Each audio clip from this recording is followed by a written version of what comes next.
Dystopia warning, obviously. Hello again to my long-suffering viewers. I bet you're sitting there thinking, oh God, has she got anything good to tell me today? No, I haven't. It's the end of the world as we know it, and I feel like necking a bottle of Valium. A friend asked me the other day if I had read Aldous Huxley's A Brave New World. Obviously yes, because I live relentlessly in the real world and I only consume dystopian fiction. I'm trying to drive myself fully mad, so that when they bring back, diagnosing women with hysteria and giving them a little, as a cure, I'll be first in line. Rub one out, get rid of the madness, that's what I say. Anyway, I said, yeah, of course I've read Aldous Huxley's Brave New World. Just didn't expect to be living it. I want to talk to you once again today about disinformation. Because beyond all the figureheads, the morons, the clowns, the village idiots that became billionaires through family wealth, that are in control of one of the most powerful Western nations in the world. Beyond all of that, people aren't focusing, I think, enough on the methods, how they're managing to do it. I mean, it's a given that in most countries in the world now, we no longer have access to free and fair elections. A post-truth world is the absolute antithesis of a democracy. If people can't make informed decisions about the people they're supposed to be electing, if they don't have access to factual information free of fear and favour, spin, bias, conspiracy and prejudice, well, it's chaos, isn't it? The intended outcome. Honesty matters, the truth matters, and without both, authoritarians prosper and our rights get eroded. Everything will and can be corrupted. Bad people do not gain power in a world of honesty, accountability, rules, nor do they adhere to checks and balances.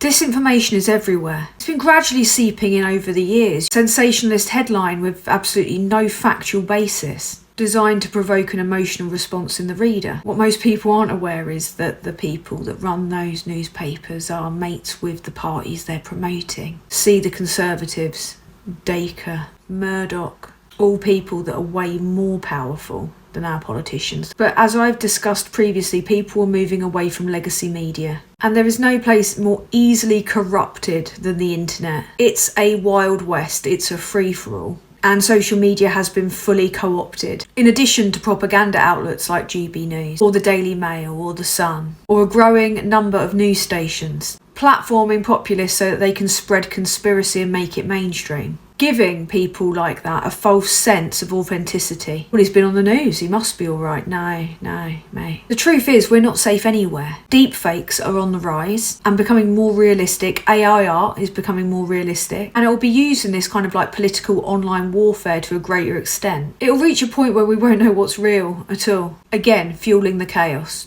AI identifier tools do not work. Now, I've spoken previously about there being an international far-right network, and Elon Musk, who owns one of the biggest social media platforms in the world, appears to be nuts deep in it all. I mean, we saw the shocking real-life consequences of what happens when disinformation is allowed to prosper in the summer in Britain. Accounts that had previously been banned for inciting hatred, often racial hatred, were reinstated by that simpleton. People spreading far-right, misogynistic messages, information that's not factual. For example, Nigel Farage thought that it was appropriate to share the mad ramblings of a man accused of rape and sex trafficking. Yeah. Mind you, Epstein, the Americans know all about associating with people like that, don't they? See, Nigel's route is very clever, very manipulative. He goes down the American Republican just asking questions route as a way to absolve himself of any direct association with the consequences, the violent consequences in this instance. It is a subtle, deeply manipulative but very effective way of just pouring a gallon of fuel on the fire. The fire in this case being race riots. Let's take a quick look at reform, shall we? Nigel Farage, his links, Vote Leave. You see, they called the mass influx of posts on various social media networks grassroots activism, organic growth. They just dismissed it as online support. Bit inconvenient for them then that people like Cardiff University and ITV and ABC's security experts took a look into the various Facebook networks in particular that were operating in support of reform and concluded that they had detected what appeared to be the hallmarks of a Russian interference operation. The racist, divisive social media posts that flooded Facebook in the run-up to the election were actually run by administrators out of the UK. They had names like Patriotic UK, Beyond Borders UK, Common Sense Britain. They were run by administrators mostly based in Nigeria.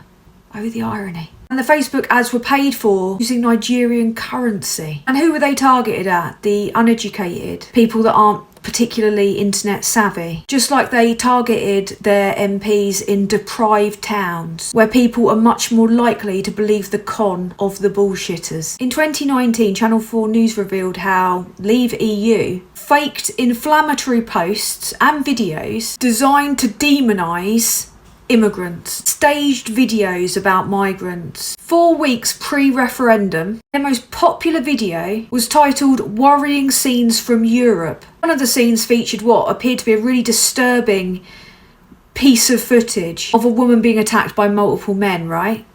They were trying to make people believe that they were immigrants attacking a German woman, but it actually happened in Egypt in 2013. It was viewed 1.4 million times and was available on the Leave EU page, which promoted Nigel Farage's Brexit party. This shows the difference of daily engagement when it comes to different parties on Twitter in the run-up to the election.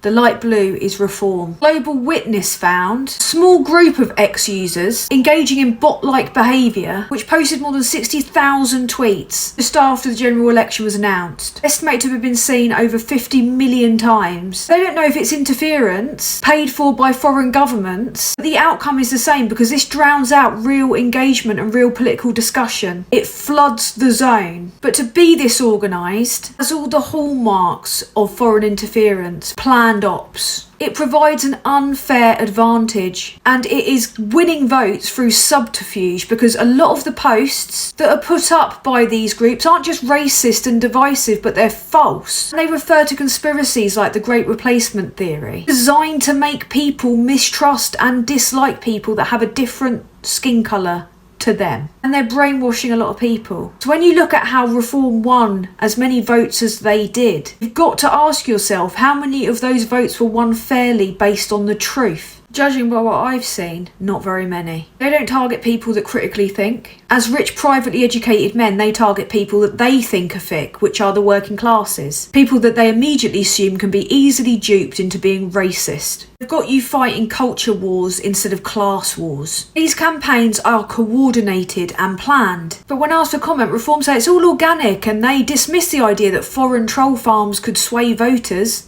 Because they don't deal in evidence and truth, do they? They think universities are woke and they try to discourage people from entering higher education, just like the Tories. Wonder why that is. Probably because people that are well educated or are better equipped at fact checking are significantly less likely to fall for the bullshit of a snake oil salesman who is so clearly, demonstrably conning the living daylights out of people. Not only is it not democratic, it's stoking domestic conflict, division and unrest in Britain. Nigel Farage, desperate to be a part of the US Republican clique, isn't he? Well, Musk is found to have shared posts from Tenet Media. Well, US authorities have accused 2 employees of Russia Today of coordinating an online network aimed at influencing the 2024 election. They used X, which he gladly provided extra amplification, not least by dint of actually engaging himself when he's got millions of idiots following him. Democratic senators are calling for a probe into Musk's alleged contact with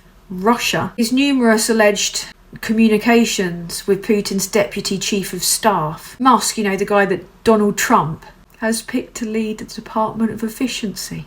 Efficiency at what exactly? Spreading absolute balls online, doing loads of regressimin, and designing vehicles that look like the car from The Simpsons that you can't drive in the snow. He's the worst inventor since Maurice from Beauty and the Beast, and he's also a national security risk. Well done. When it was put to him that he has some involvement with the Russian government, he said, and I quote, "I'm going to find out who's making these accusations and nuke them." And as we all know, Musk was involved in fueling the riots over the summer by telling his millions of users that civil war was inevitable in the UK and directly calling out Keir Starmer, Britain's Prime Minister. Now, the thing that Musk and old Toad of Toad Hall there have in common is they both deny deny that these bots are running rampant on social media. They deny the links to foreign governments. They dismiss that this is influencing people on a huge scale. Why? Because it benefits them. And as I said, authoritarians, bad people, do not prosper with accountability and checks and balances. And we need to push for legislation to combat this. We need to know who we can trust before we lose our grip on reality forever. And that's not even hyperbole at this point. In fact, I would go as far as to say it's a certainty, because the same tactics in the US are being used in Britain. Brexit was the test run for what they tried to do with Trump in America. And just like here,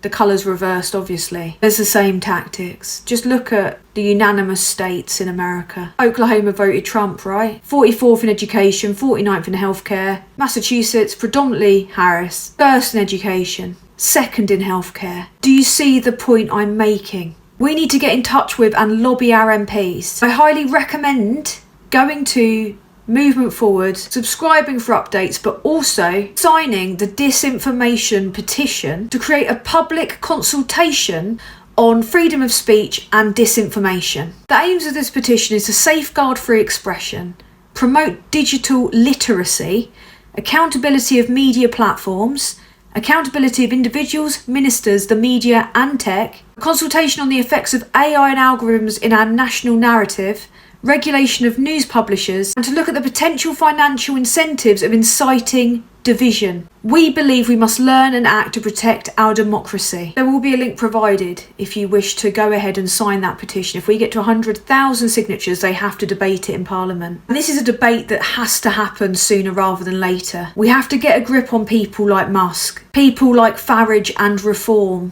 who are denying any involvement with these bot farms, but massively benefiting from them. And the overt racism that they spout in defence of and to promote people like Farage, Lee Anderson, Reform. Now, the Movement Forward was the group that was behind Stop the Tories Vote. I don't know how to put this diplomatically, we fucked up the Tories in 2 local elections and the general election by letting people know how they could use their vote as a protest against a Conservative government. Now, the aims of us as an organisation are to upgrade our democracy, end corruption, protect and improve public services, start a green economic revolution and a new social contract. The absolute opposite of what liars like that want, because all people like him care about is lining their pockets. Brexit, vote leave, 14 years of Tories, eroded public standards, showed politicians who are willing to change the rules rather than follow them to let their mates off the hook. COVID corruption wasn't just an enormous betrayal of the public, but it was systematic erosion of expectations of honesty and decency in our politicians.